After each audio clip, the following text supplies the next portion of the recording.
할렐루야.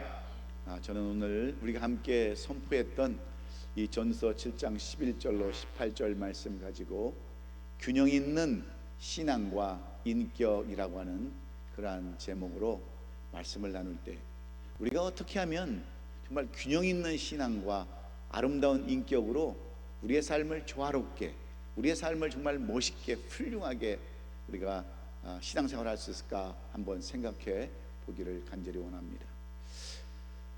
우리 교회 앞에는 트윌라 리드라고 하는 아름다운 공원이 이렇게 펼쳐져 있습니다. 이 파크에는 많은 소나무들이 이렇게 심어져 있어서 그 바람이 불면은요, 그 전부 그 솔잎들이 우리 교회 안으로 들어와 가지고 매일 매주마다 토요일마다 청소하는 우리 전사님과 제가 그 솔잎을 치느라고 때로는 엄청난 고생을 합니다. 그런데 이런 소나무의 불편함도 있지만 여러분, 소나무의 멋진 이야기도 있음을 오늘 우리는 이 아침에 알아야 합니다. 여러분, 소나무가 얼마나 여러분 비싼 줄 아십니까? 소나무 한 그루에 1억씩 가는 소나무도 있다고 그래요. 2억, 3억 가는 소나무도 있다고 그래요. 그러면 왜 소나무가 이렇게 비싸고 이렇게 귀한 나무로 이렇게 할까? 거기에는 이유가 있습니다. 이 소나무의 특징은요, 나뭇가지가 서로 대칭형을 해서 뻗는다는 거예요. 왼쪽으로 뻗고 오른쪽으로 뻗고 좌로 뻗고 위로 뻗고는 대칭형으로 뻗는다는 거예요. 그래서 균형 있게 자랄 뿐만 아니라 이 소나무의 특징 하나는 이 잎이 마치 바늘처럼 생겨서 눈이 내려도 전부 다 눈이 다 빠져가지고 나무가 부러지거나 갈라지질 않는다는 겁니다. 그리고 이 나무를 위에서 이렇게 쳐다보면 이렇게 균형이 딱 삼각형의 균형을 딱 잡고 뿌리가 깊이 내려서 바람이 불고 그리고 천둥이 치고 그래도 이 소나무가 잘 넘어지지를 않는다는 거예요. 그리고 이 소나무의 특징은 서로 가지가 대칭으로 이렇게 뻗어서 서로 햇빛을 차단하지 않기 때문에 햇빛을 충분히 받아서 건강하게 자랄 수 있다고 하는 거예요. 그래서 나무 중에서도 가장 균형과 이렇게 조화를 잘 이루는 나무가 소나무라는 겁니다. 그래서 저는 소나무를 미워했지만 소나무가 바로 그런 면도 있구나 하고 깨닫고서 이렇게 다시 한번 생각하게 되었습니다. 그런데 우리에게 이처럼 관심조차 없었던 소나무가 우리에게 전해주는 지혜와 교훈이 뭡니까? 그것은 바로 완벽한 균형 감각입니다. 소나무의 아름다움은 밸런스에 있는 거예요. 그래서 오늘 우리가 드리는 이 제목이 뭐냐면 바로 Balanced Faith and Personality입니다. 얼마나 우리가 아름다운 신앙의 균형과 그 조화와 밸런스를 유지에 따라서 우리가 성장할 수도 있고 넘어질 수도 있고, 그렇기 때문에 이 성장과 균형이 너무나도 중요하다는 겁니다. 하나님께서 우리 인간을 만드실 때 하나님께서 우리를 손수 만드시고 생명을 불어넣으셔서 우리는 산령이 되었습니다. 이런 우리가 아름다운 조화와 균형을 이루어가게 해야 되는데, 여러분, 우리에게 균형이 없는 사람들이 참으로 많이 있어요. 한쪽으로 치우쳐 사는 사람들이 너무나도 많이 있습니다. 그래서 오늘 우리 삶 가운데는 여러 가지 가지들이 많이 있지 않습니까? 자식이라고 하는 가지도 있고요, 교회라고 하는 가지도 있고요, 사업이라고 하는 가지도 있고, 여러 가지로 우리에게 많은 가지들이 있는데, 이런 우리에게 주어진 가지들이 아름답게 조화를 이루고 우리의 삶 속에서 이렇게 균형을 이루어서 우리가 성장하려면 어떤 삶을 살아야 되는가?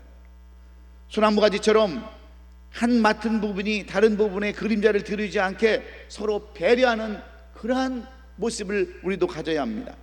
서로를 위해서 가지마다 햇빛을 골고루 받을 수 있게 해야 되는 거예요. 어떤 소나무는 옆에 있는 그러한 나무에게 햇빛을 많이 받도록 그쪽 방향으로는 가지를 뻗지 않는 배려도 있다고 하는 것을 들었습니다. 이처럼 소나무의 아름다운 균형의 비결은 우리의 신앙생활과 믿음 생활에도 똑같이 적용이 되어야 됩니다. 어느 한 부분만에만 치우치지 않고 시간과 정력을 잘 안배해서 완벽한 균형을 이루어야 하는 것이 우리의 삶이요 우리의 신앙생활이라는 거예요. 이것이 하나님께서 사람을 만드시면서 창조세계에서 보여주시는 균형의 아름다움입니다. 여러분, 아름다움이라는 것은요 어디서 나옵니까? 균형과 조화에서 나오는 거예요. 밸런스에서 나오는 거예요. 이 균형이 맞지 않으면, 어떤 사람들은 균형이 안 맞는 것도 미라고 그러지만, 정말 아름다운 것은 조화를 잘 이루고 균형을 이루는 데 있는데, 우리의 삶도 마찬가지예요. 우리의 여러분 신체를 한번 보세요. 하나님께서 우리의 신체를 만들어 주실 때 얼마나 균형 있게 만들었습니까? 눈도 딱 2개 만들었어요. 귀도 2개, 콧구멍도 2개. 눈 하나가 망가지면 하나 가지고도 볼 수 있게끔 다 하나님께서 그렇게 만드셨어요.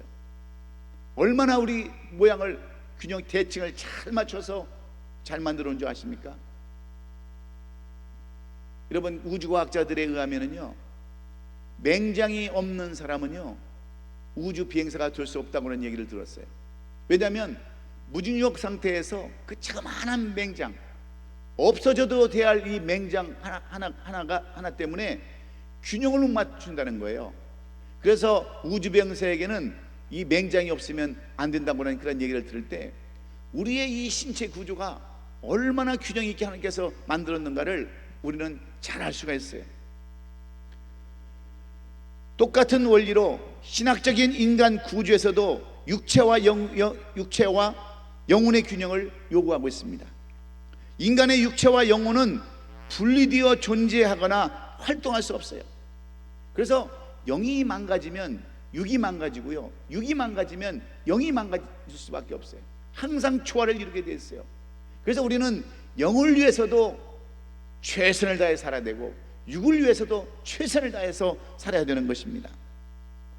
그런데 오늘날 이 시대의 현대 사회의 문제점 중에 하나는 이렇게 중요한 균형을 잃어버린 과격한 근본주의와 지나친 양극화의 현상이 있다고 하는 겁니다.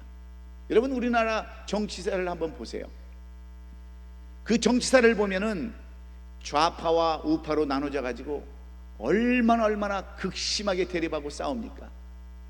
여러분, 회사들은 노조와 또 그 회사 대표들과 항상 갈등을 겪어서 얼마나 진통을 겪고 회사가 힘들어합니까? 이런 것들은 조화를 못 이루어서 어려움을 겪고 여러분 힘들 수밖에 없는 거예요.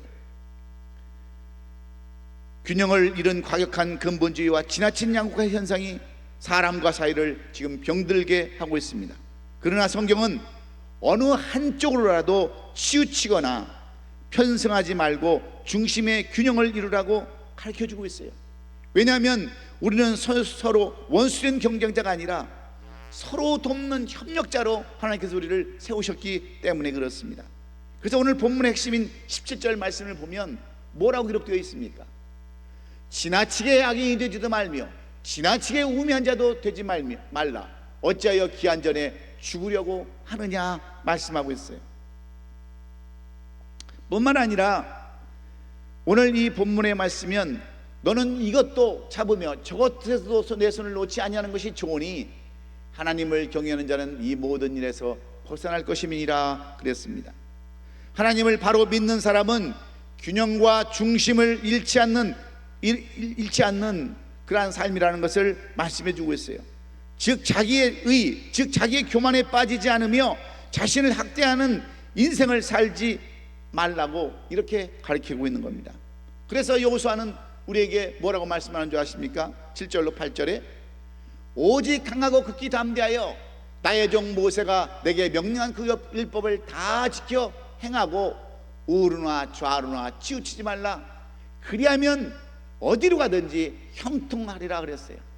균형을 이루라는 겁니다. 조화를 이루어서 그런 삶을 살면, 말씀으로 조화를 이루고 또 삶에서 조화를 이루고 균형을 이루면 네가 어디로 가든지 형통케 하시겠다라고 이 여호수아는 우리에게 말씀해 주고 있습니다. 어느 한쪽으로 쏠리거나 길어지지 않는 안정감을 우리가 가져야 한다고 하는 그러한 말씀입니다. 그래서 존 맥스웰이 표현하듯이 360도의 전인적 성품을 우리는 나타나는 삶, 똑같은 삶, 되돌아도 돌아도 똑같은 360도의 삶을 우리가 살아야 한다라고 이렇게 가르치고 있는 거예요. 그러면 오늘 우리는 어떻게 하면 이렇게 균형을 잘 유지하는 그러한 좋은 성품을 가진 사람이 될 수 있을까요? 어떻게 하면 아름다운 신앙과 인격의 균형을 이루는 그러한 삶을 살아갈 수 있을까요?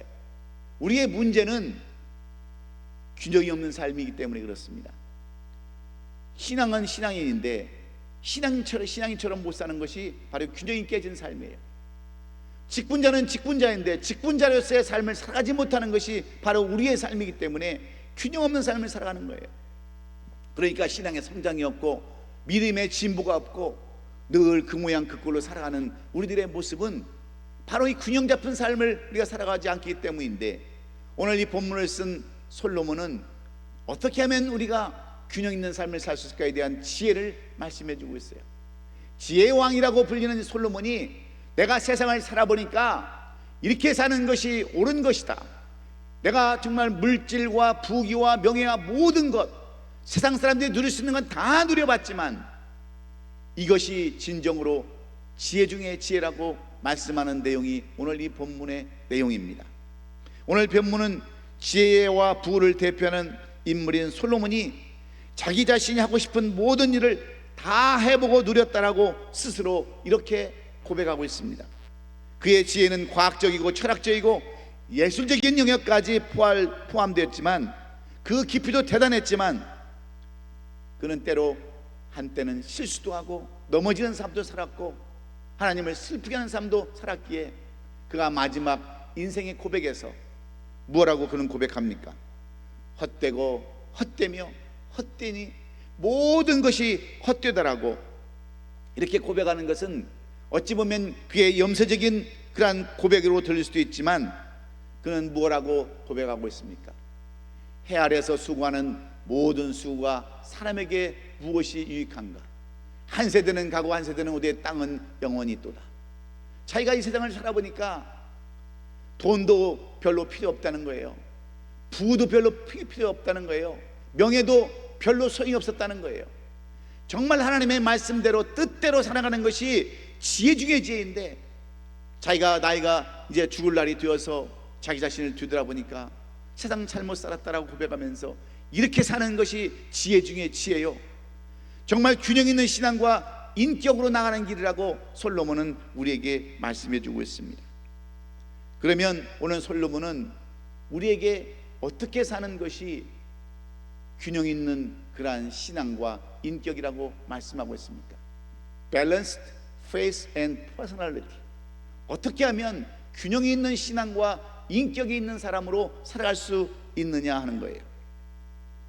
첫째는 성품이 관대해야 한다는 겁니다. 성품이 너그러워야 여러분 균형 있는 삶을 살 수 있다는 거예요. 신앙과 인격 면에서 성격이 너그러운 사람들이 그렇게 좋은 삶을 살아갈 수 있다라고 오늘 본문 16절은 말씀하고 있어요. 지나치게 의인이 되지도 말며 지나치게 지혜자도 되지 말라고 그랬어요. 극단적인 율법주의와 자기 의의를 기준으로 삼지 말라는 그러한 말씀입니다.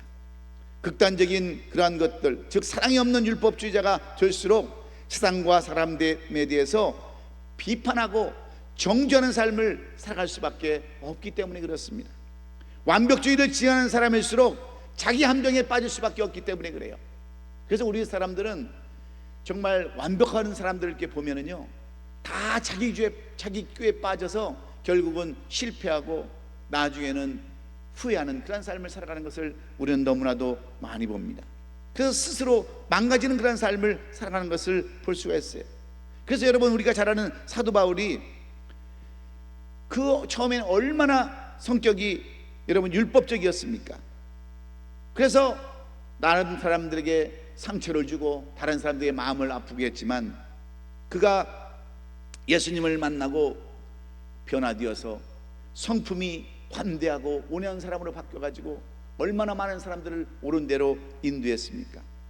그러므로 빌립보서 4장 5절은 이렇게 우리에게 말씀합니다.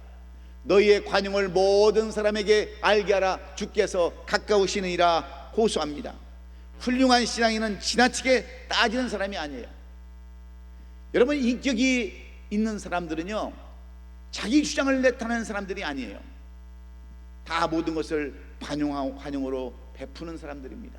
그럴 수도 있지, 그럴 수도 있지라고 상대편에 서서 관대하게 모든 것을 너그럽게 보는 사람이, 여러분, 나중에 그런 사람들이 균형 있는 삶을 살아간다고 하는 것이 오늘 이 솔로몬이 우리에게 말씀하시는 내용입니다. 그래서 사도 바울은 로마서 9장 20절에서 너무나도 실감나는 그런 말들로 고백하고 있지 않습니까? 만일 하나님이 그의 진노를 보이시고 그의 능력을 알게 하고자 하사 멸하기로 준비된 진노의 것을 오래 참으심으로 관용하시고, 또한 영광받기로 예비하신 바 긍휼의 그릇에 대하여 그 영광의 풍성함을 알게 하고자 하셨을지라도 무슨 말을 하리요? 무슨 말입니까? 우리에게 관용을 베푸지 않으신다면 우리 중에 과연 누가 하나님의 심판 기준에서 면제받을 사람이 있겠느냐, 그런 말이에요. 오늘도 우리가 이 자리에 살아서 앉아 있을 수 있는 것은 주님의 관대한 그러한 성품 때문이다, 주님의 사랑 때문이다라고 이렇게 말씀하고 있는 겁니다. 그러므로 우리는 모두를 다 품을 수 있는 큰 마음, 사랑의 심장과 성품을 향상시켜 나갈 수 있기를 주의 이름으로 축원합니다. 그러기 위해서 우리는 먼저 예수님의 성품을 본받아야 돼요. 예수님은 어떤 삶을 사셨습니까? 관대한 삶을 사셨지 않습니까? 자기 자신을 그토록 비판하고 자기 자신을 그토록 침뱉고 그렇게 시기했던 유대인들과 서기관들을 향해서 그는 관대하게 모든 것을 다 포용했습니다. 그뿐만입니까? 자기를 죽이려던 사람들까지 용서하고요, 자기를 배신했던 제자들을 끝까지 관대하게 처리하고, 십자가에 달렸던 사람들을 향해서도 저여 주여 저들의 죄를 용서하여 주옵소서, 저들이 저들의 죄를 알지 못하네다면서 마지막 순간까지 관대함을 베푸셨던 그 주님의 삶이 우리가 본받아야 할 주님의 성품인 줄로 믿습니다. 성경에서 언급하는 관용이라는 것은 그 사람의 입장과 권리를 인정하는 것을 넘어서서 존중하는 자세까지 포함되어져 있기 때문에 그렇습니다. 오늘 말씀은 아무런 기준이 없이 자기 관리대로 사입하며 마치 줄타기하는 것처럼 살라는 뜻이 아니에요. 지나친 극단주의, 편파주의에 빠지지 말라는 그러한 지혜의 메시지인 줄로 믿습니다. 미국의 탁월한 그 설교자로 알려진 이안 맥라렌이라고 알려진 존 왓슨 목사님이 목회를 시작했을 때, 목사님은 이렇게 결단을 합니다. 나는 앞으로 설교할 때 절대로 원고를 보지 않냐고 설교하겠다고 생각하고 조그마한 메모지를 하나 써가지고 그걸 가지고 올라갔습니다. 그런데 설교를 하다 보니까 자꾸 설교가 막히는 거예요. 그러다가 설교를 막힐 때마다 목사님은 이런 얘기를 했어요. 죄송합니다, 제가 토요일까지는 열심히 다 준비를 했는데 이게 생각이 안 나서 그렇습니다 하고 이게 사주의 말씀을 이렇게 설교하마다 드렸어요. 그런데도 성도들은 누구 하나 불평불만하지 아니하고, 목사님이 조금 기억력이 안 좋으셔서 그런가 보다, 기억이 안 나서 그런가 보다 하고 이해를 하고 이렇게 그 말씀을 다 받았어요. 그런데 어느 날 깡마르고 좀 이렇게 뭐 꼬치꼬치 깨묻는 그러한 분이 딱 오셔서 이런 말을 하는 거예요. 목사님이 그렇게 열심히 하시는 것을 보니까 오히려 우리에게는 감동이 됩니다. 우리에게는 오히려 정말 그것이 기쁨이 되고 그 말씀이 살아서 정말 주님이 하시는 말씀 같아요 하고 하되 이런 말씀하는 거예요. 목사님이 정 생각이 안 나시면 차라리 목사님 성경을 찬송가를 하나 지정해 놓고 그거를 부르라고 하세요. 그러면 목사님 생각나실 거 아닙니까? 그리고 말씀을 전하세요. 그렇게 얘기를 했는데 이 목사님이 거기에 감동을 받습니다. 그래서 나중에 이 목사님이 뭐라고 간증을 하냐면, 내가 시골교회에서 목회를 할 때 그 시골교회 청중들이, 그 교회 회중들이 내 설교를 이해해주고 받아주고 그렇게 배려를 해준 덕분에, 그러한 온유한 성품 때문에 내가 이렇게 오늘날 설교를 할 수 있게 되었더라고. 원고를 보지 아니하고도 얼마든지 하나님의 말씀을 전할 수 있는 영감을 얻게 되었다라고 그렇게 고백을 했습니다. 관용의 아름다운 모습을 보여주고 있는 것입니다. 그러므로 성경 빌립보서 4장 5절에 너희의 관용을 모든 사람에게 알게 하라 주께서 가까우시니라 말씀하고 있습니다. 오늘도 관용으로 아름답게 살아가시는 저와 여러분 될 수 있기를 주의 이름으로 축원합니다. 삶에서나 신앙생활이나 모든 면에서, 또 가정에서도, 또 직장에서, 사업에서도 우리 주님 닮아가는 그러한 넓은 관용, 성품이 관대한 그러한 삶을 살아갈 때 여러분들은 균형 있는 그러한 신앙과 인격을 형성하고 우리의 삶 가운데서도 손가락질 받지 아니하고 존경받는 그러한 신앙인이 다 될 줄 믿습니다. 두 번째로 오늘 솔로몬은 우리에게 성품이 깊어야 한다라고 가르치고 있어요. 이 성품이 깊다고 하는 것은 편견이 없어야 된다는 겁니다. 오늘 본문 17절에서 지나치게 악인이 되지도 말며 지나치게 우매한 자도 되지 말라 어찌하여 기한 전에 죽으려고 하느냐 말씀합니다. 자기를 스스로 망가뜨리는 위험한 극단주의를 경계하라는 그러한 말씀이에요. 그것은 곧 옛날이나 지금이나 상당수의 사람들이 자포자기 상태로 죄악에 빠져 사는 현실을 경고하고 있습니다. 인생을 체념하고 사는 사람일수록 여러분 얼마나 폭음을 하고 또 폭주를 하는 줄 아십니까? 인생을 포기한 사람처럼 그냥 막 사는 사람들이 없어요. 막 가는 인생들이 없습니다. 결국 그래서 건강까지 해치고 단명을 재촉하는 어리선자로 타락하고 마는데, 이 내용을 영어로 성경으로 번역하면 오버하지 말라는 거예요. 어느 정도의 수준을 지키라는 거예요. 술을 먹어도 적당히 먹고, 음식을 먹어도 적당히 먹고, 적당히 해야지 그냥 폭언을 하고 폭주를 하고 그러면 기한 전에 죽는다는 거예요. 오버하지 말라는 거예요. 그러면서 편견이 없이 관대한 그런 삶을 살라는 거예요. 그래서 야고보서 3장 13절은 뭐라고 얘기합니까? 오직 위로부터 난 지혜는 첫째 성결하고 다음에 화평하고 관용하며 양순하며 긍휼과 선한 열매가 가득하고 편견과 거짓이 없나니 화평하는 자들은 화평으로 심어 의의 열매를 거두니라 그랬어요. 성숙한 신앙일수록 편견이 없는 자라고 말하는 것입니다. 따라서 성품에 깊이가 있는 사람은 좌우나 우르나 치우치지 않는 거예요. 여러분, 교회에서도 큰 소리 많이 내고 자기 목소리 크게 내는 사람들은요, 어떤 사람들인지 아십니까? 편견이 많은 사람들이에요. 한쪽으로 치우치는 사람이에요. 여러분, 직장에서도 마찬가지고 사업에서도 마찬가지고 사회생활에서도 마찬가지예요. 남 얘기를 잘 들어줄 줄 아는 사람이 관대한 사람이고 성품이 깊은 사람이지, 자기 것만 드러내는 사람은요 항상 문제거리를 만드는 사람일 수밖에 없어요. 이처럼 인격의 중심이 깊은 사람은 어떤 상황에서도 균형을 잃지 않고 자기 관리를 잘 해나가는 사람이라는 겁니다. 자기 성품의 균형을 유지하는 만큼 어떤 처지나 환경에서도 중심을 잃지 않기 때문이죠. 뿌리가 얕은 나무일수록 여러분, 작은 바람에도 요동하지만 뿌리 깊은 나무는 어떤 폭풍에도 중심을 잃지 않습니다. 그렇습니다. 성품이 깊은 사람은요 어느 한쪽으로나 쏠리거나 그것에 빠지지 않습니다. 선을 넘지 않아요. 자기 절제와 조정 능력이 있는 사람들입니다. 그래서 오늘 우리는 자신을 한번 되돌아봐야 돼요. 나는 성품에 깊이가 있는지, 그냥 바람 불면 날아가는 그런 쭉정이 같은 그런 삶을 살아가고 있지 않은지 한번 자신을 살펴보면서 오늘 이 솔로몬이 우리에게 교훈해 주는 그러한 삶, 성품이 깊은 편견이 없는 그러한 삶을 살아갈 수 있기를 예수님의 이름으로 축원합니다. 회교 자살 특공대가 레바논에 있는 그 미군 해병 미군 대사관을 그게 폭탄 테러로 기습한 적이 있었습니다. 우리가 잘 알다시피 미국 대사관은 누가 지키느냐?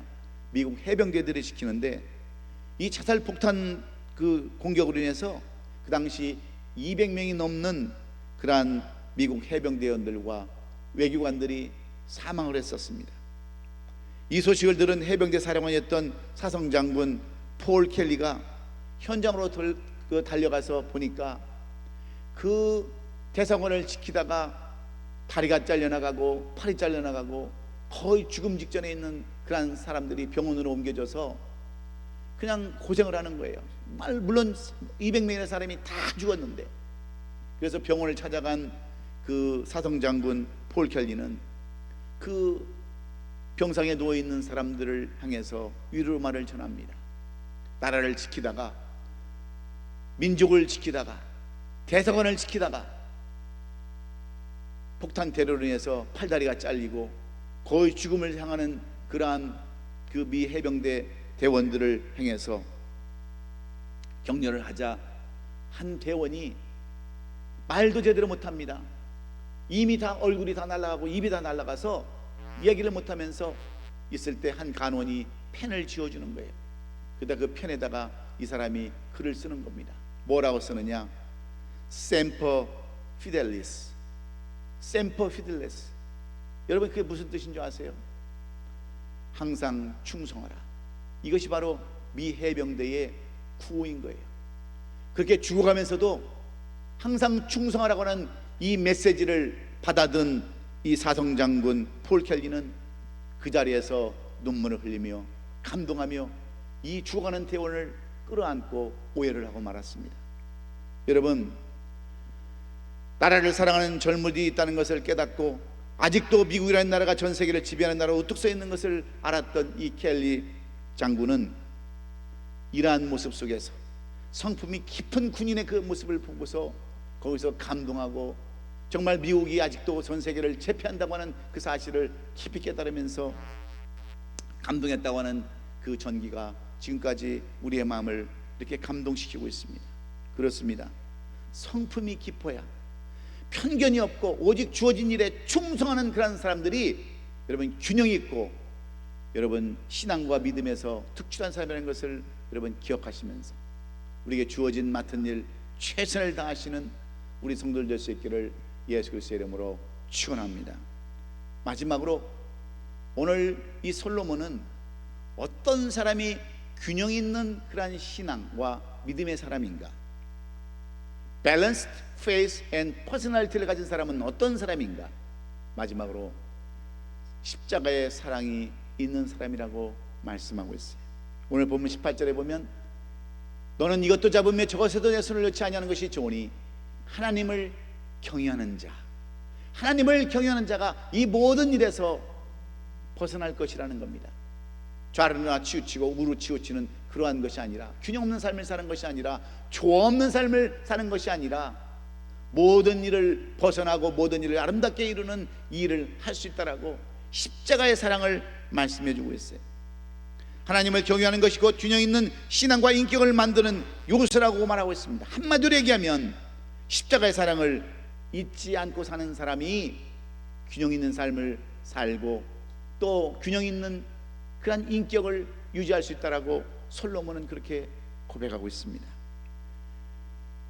십자가란 율법과 복음의 균형인 줄로 믿습니다. 율법은 잘못을 지적하는 것이요, 복음은 그 잘못을 십자가의 보혈로 용서해 주는 은혜입니다. 그래서 우리의 신앙은 율법과 복음, 율법과 복음에서 시작되는 거예요. 여러분, 우리 기독교는요 기쁨만 주는 그러한 마약성 여러분 종교가 절대로 아닙니다. 죄를 가슴 아프게 회개할 때 사주의 은총, 황홀한 기쁨을 맛볼 수가 있기에 우리는 오늘도 십자가의 이 은총을 잊어버려서는 안 되는 거예요. 오늘 사도 바울도 이 십자가의 은총 때문에, 이 십자가의 사랑 때문에 그런 모든 것을 다 내려놓고 마지막까지 순교 삶을 살면서 복음 전한 일에 최선을 다했던 것을 우리는 기억해야 합니다. 그래서 이 십자가의 그 사랑을요 오늘 우리는 잊지 말아야 돼요. 우리를 위하여 끝까지 십자가를 지신 그 주님의 사랑, 우리를 위해서 끝까지 헌신했던 그 주님의 사랑을 오늘 우리는 끝까지 기억하면서 내가 나 된 것은 나 때문인 것이 아니라 우리 주님의 사랑이었음을 끝까지 믿고 그 사랑에 붙잡혀 사는 저와 여러분 될 수 있기를 예수님의 이름으로 축원합니다. 광복 직전에 22살의 청년이 폐병에 걸렸습니다. 석 달 정도 살 것이라고 하는 사형 선고를 받고서 그는 조그마한 그 격리된 오두막짐에서 혼자 살아야 됐어요. 어머니가 갖다 주는 음식을 먹으면서 이제 죽을 날을 기다리면서 석 달을 기다리면서 그는 마지막으로 그 한 40리길 되는 그 보건소를 찾아다니면서 약을 타먹고 그 오두막 그 집에서 겨우겨우 지금 살아가고 있는 거예요. 그런데 그가 다니는 보건소에는 예쁜 간호원이 있었습니다. 그 간호원이 늘 이 청년에게 위로의 말을 주는 거예요. 그러면서 십자가의 사랑을 전하는 겁니다. 그러면서 이 폐병 걸린 청년에게 소망을 심어주는 거예요. 그래서 이 폐병 걸린 그 청년은 거기에 희망을 갖습니다. 그 약타러 가는 보건소를 갈 때마다 기쁨이 넘쳐나는 거예요. 이제 얼마 있으면 죽을지도 모르는 인생이지만 그 간원을 보고 간원이 하는 얘기를 듣는 것만으로도 그는 기쁠 수밖에 없었어요. 그래서 날마다 즐거운 마음으로 약을 타러 그 먼 곳까지 보건소까지 약 타러 가고 그 간원과 대화하면서 간원이 심어주는 그리스도의 복음, 그 사랑의 십자가 이야기를 들으면서 점점 마음이 열리기 시작합니다. 그리고 그 복음을 받아들여요. 그래서 그는 그 약을 타 먹으면서 점점 회복이 되죠. 그리고 예수를 영접합니다. 그리고 신학도가 되어서 마침내 한국의 유명한 그한 목사님으로 그렇게 살아가는데, 그분이 바로 크게 부흥에 성공한 최순직 목사님이라고 하는 분의 이야기예요. 여러분, 십자가의 사랑은 병든 폐병, 죽을 병도 고치는 능력이 있는 줄로 믿습니다. 신앙인 믿지 않는 사람을 믿는 사람으로 바꾸는 능력이 있어요. 그러므로 오늘 우리는 이 십자가의 사랑, 예수 그리스도의 사랑을 오늘도 잊지 말고, 아무리 힘들고 어려워도, 삶이 우리를 그렇게 정말 힘들게 해도, 우리를 위협해도 예수 그리스도의 십자가의 사랑이 우리의 모든 것을 지배한다고 하는 것을 여러분 믿고, 조금 어지러워도 힘들어도 그 주님의 십자가의 사랑을 오늘도 의지하면서 이 한 주간 승리하시는 저와 여러분 될 수 있기를 예수님의 이름으로 축원합니다. 우리 권사님 오늘도 힘들게 어려운 가운데 나왔지만 우리 그리스도의 십자가의 사랑은 우리 권사님을 붙들어 주시고 우리 권사님의 은총 베풀어 줄 줄로 믿습니다. 그 십자가의 사랑이 오늘도 우리를 감동케 하고, 그 십자가의 사랑이 우리를 오늘도 힘있게 하기에, 오늘 솔로몬이 우리에게 권면하는 대로 이 하나님의 놀라우신 그 능력, 하나님의 십자가의 사랑, 하나님을 경외하는 이것을 오늘도 끝까지 붙잡으시고, 이 힘든 세상, 힘든 그러한 삶 다 극복해서 균형이 있는 신앙과 인격자로 이 한 주간 살기를 예수 그리스도의 이름으로 축원합니다. 기도하겠습니다.